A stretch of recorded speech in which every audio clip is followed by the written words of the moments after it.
Now that we're home, it's time to get back into videos again. So this video is going to be about Vietnam. We're going to show you where we went, what we did, and what we saw as we traveled from South to North Vietnam. But first, we're going to explain why we were a little... We're in. We did make it in. We're in. It's okay. Relieved. relieved once we got into Vietnam. Okay, let's get in the video. Let's go. I'm Craig. And I'm Lucinda. Hey, we sold everything. And we retired early. And now we're traveling the world. So subscribe and follow along. Because you never know what we're going to get up to. Okay, let's go. Let's go. Let's go. So our fun getting into Vietnam. So I consider ourselves some pretty seasoned travelers. Yeah, me too. And we planned this trip quite a bit. And I knew that you had to get an e-visa to get into Vietnam. They recommend it takes about 2 to 3 weeks ahead of time to apply for it. So we were traveling and we'd met up with lots of other people. We were in Laos at the time and then into Cambodia. And we met up with other people traveling to Vietnam, and they asked us about our Vietnam e-visa. So they asked me, and I asked Craig, and he said... I forgot. So we get back to the room there that night, and we take a look, and we get onto the site in order to get the e-visa, and it says it takes 3 to 5 business days for it to come in. And we look at the calendar, and we're 1 week away from getting into Vietnam. Including the weekend. So for the next 4 days, we were a little nervous about getting it in time. It did come in time. Yeah. And then we learned you have to print it off because we're doing a land crossing to go across. Right. So that was all fine and dandy. Right. Then we get to the border. That's right. And we had to exit customs in Cambodia first. And we've met a customs officer there who was very concerned about the rip that had appeared on one of the pages in my passport. That's another story.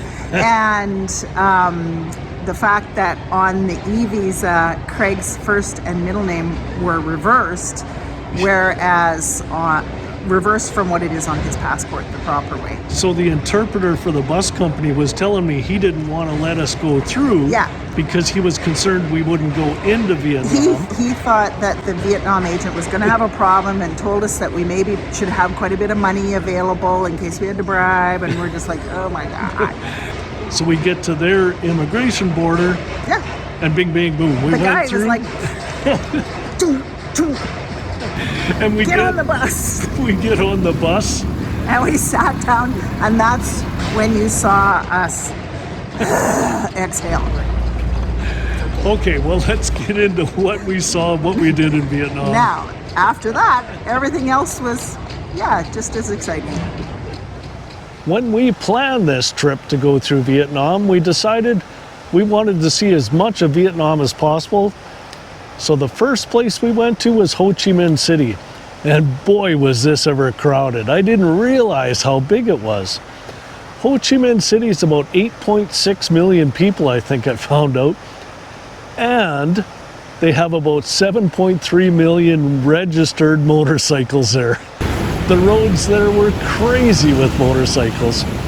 We had to learn how to cross the street. And you have to trust the system because the bikes will go around you.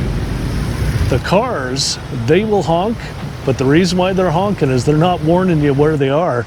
They're telling you they're not going to stop. So you really have to watch for them.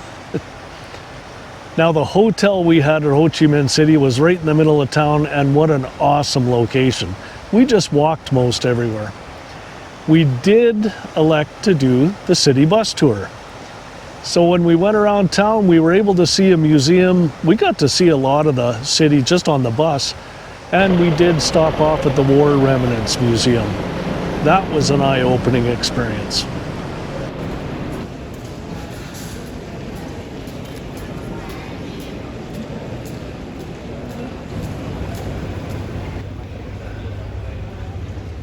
The food in Vietnam is fantastic.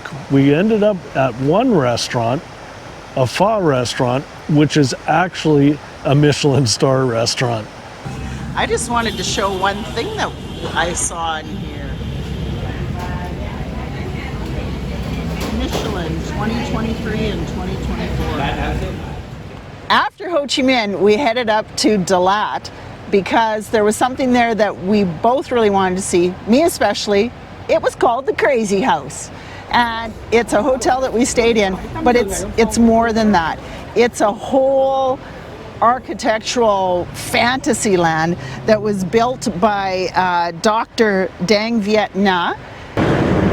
So Dr. Dang Vietnam had spent her career building all sorts of conventional things, but she was also very artistic.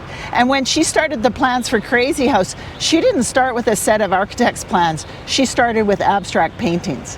So you'll be able to see in some of the pictures here, this place was crazy. There was no safety standards, and but it was a wonderland for sure, especially the underground and the way high up stuff. We stayed in a room called the Eagles room, and it was very cool too. Anyways, take a look. There, the room that we're staying in, that's one of the bedrooms right there. The patio is on the other side. So there's the eagle's nest. Hey, come on in. Welcome to the Erie. Here's our room for tonight. We ended up getting the eagle room at the Crazy House. And we have to keep the door closed because it's a tourist place and people keep trying to come in our room. Here, let's show them outside. Yeah, come on outside. Here's the view from our patio. Yeah. So this theme room at the Crazy House, the Eagle Nest, it only cost us $110 a night Canadian. And we were going to tour the place anyway, so we thought, why not? Put the money towards the room and just stay. Dalat is not a big city, it's a small town. In the evenings, we went and did the riverside, the waterway walk, and there was a night market that we went to. We checked out a few things there, but we mainly went there for Crazy House.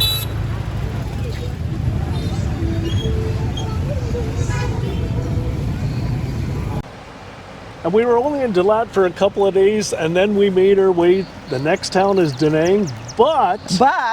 So here's our room in Da Nang for the next 4 nights. We even got a living room. Let's check out the view for $125 a night Canadian. Wow. Woo. We treated ourselves and we're very tired. That was quite a trip to get here.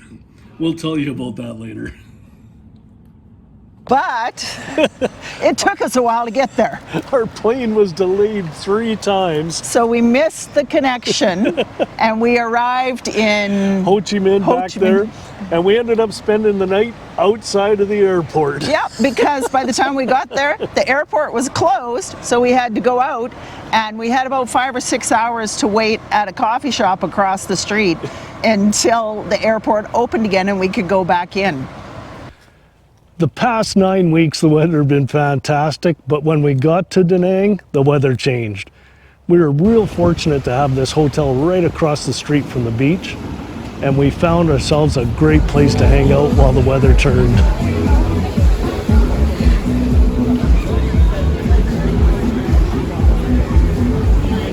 Now this area of Da Nang has a great walkway along the beach, and it turns out to be a surfer's beach.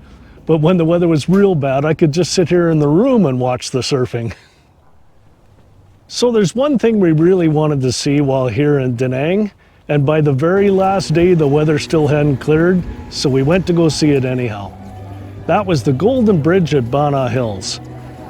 Now when you get there, you gotta go up this cable car, and it turns out to be the longest cable car in the world. It takes 20 minutes of climbing to get to the top. And if I remember right, there's something like 6 kilometers of cable car line there.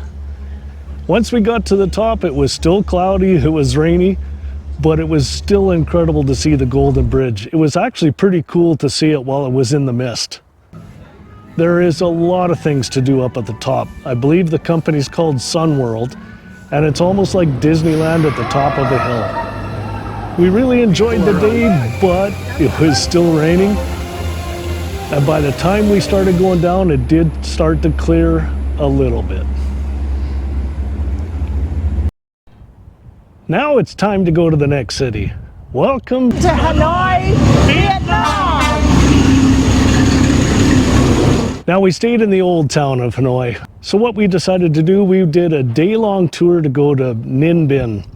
Now this area is pretty cool. Took us to an old temple site learn about the history. Then we went off to this one area where we had lunch, and you could take these pedal bikes out around the rice fields there. Great for some pictures. After that, we went to an area where there's the river, where they got guided canoes that take you through the rivers and then the sandstone mountains. And you get through these caves to go through the mountains. And it was really cool. We really enjoyed that part. Then we ended off going to this one mountain. Now, I think the mountain's called Lying Dragon Mountain. And it's quite a climb to get up there. And it is busy. There's people everywhere going up there because everybody wants to get their picture with the lion dragon. And so did we. We got our picture there finally, but it was so crowded.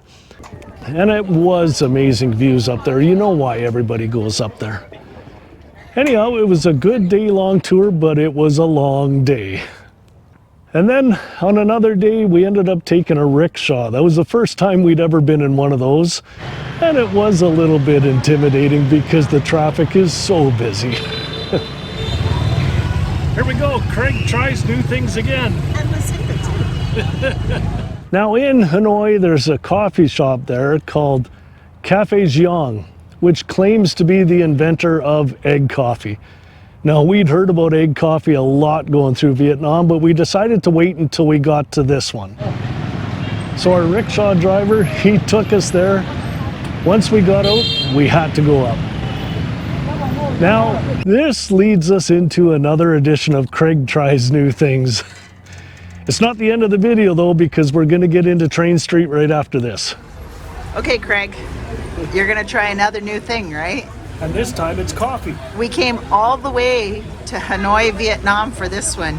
You're trying an egg coffee from the original place, Cafe Giang. And this is coffee with egg yolk, condensed milk, and sugar. All your favorite things to go into coffee. Everybody knows I like it black. Yeah, I know. Oh, they even got water in the cup. Yeah.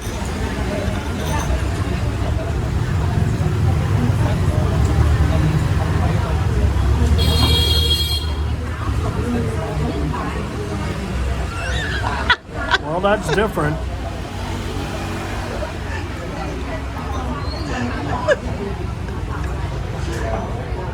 Different good, or? I think I spilled.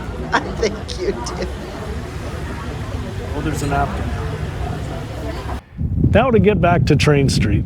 We picked a hotel that was really close there. I think we were only about 3 blocks away. So we ended up going there 3 different times. We went one time in an afternoon. Well, I don't want to miss the train, so I'm looking this way and I'm going to have a beer before the train comes. Whoa.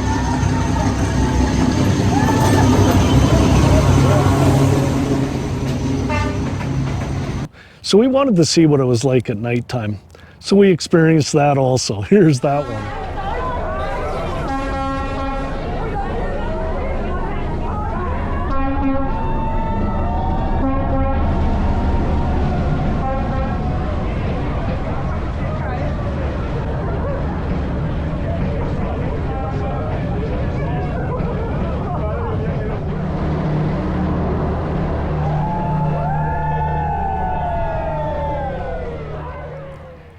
And then our last experience on Train Street, we were actually on the train because we took an overnight train ride to get up to Sapa, and it turned out to be the train that goes through Train Street. Now, you don't see a lot of Train Street from the train. Let's take a look at that. Probably can't see it on the video. Here we are again. There's everybody sitting where we were. Zing, zing, zing. You can't see it this fast. It's so close.